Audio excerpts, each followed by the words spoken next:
Bu 5 sirni bilganlar va hayotda qo'llaganlar shunaqa tez ozib ketyapti. Siz mana shu 5 ta sirni bilmaganingiz va hayot tarzingizda qo'llamaganingiz uchun ham haligacha ozalmadingiz. Videoni oxirigacha ko'rib, meni sahifamga obuna bo'lib qo'ying. Men sizga bu 5 ta sir nimaligini aytaman. Va mana shu 5 ta sirni hayot tarzingizda qo'llashingiz bilan siz shunaqa tez ozib ketasiz. Birinchisi, uyqu yashirin qurolingiz. 7-8 soat to'yib uxlash yog' yoqish mexanizmini ishga tushirib yuboradi.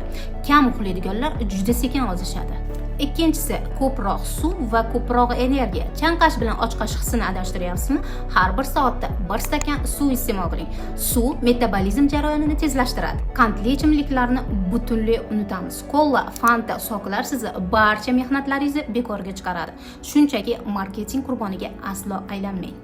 To'rtinchisi, harakat, mashq bu siz uchun jazo emas, bu bayram. Raqsga tushing, piyada yuring, zinadan chiqing. Bu quvonch bilan ozishga xizmat qiladi. Beshinchisi, eng muhimi, o'zingizga bo'lgan ishonch. Meni qutqaradigan yagona inson bu men degan fikr bilan boshlang. Natija o'z-o'zidan kela boshlaydi. Shunaqa like bosing.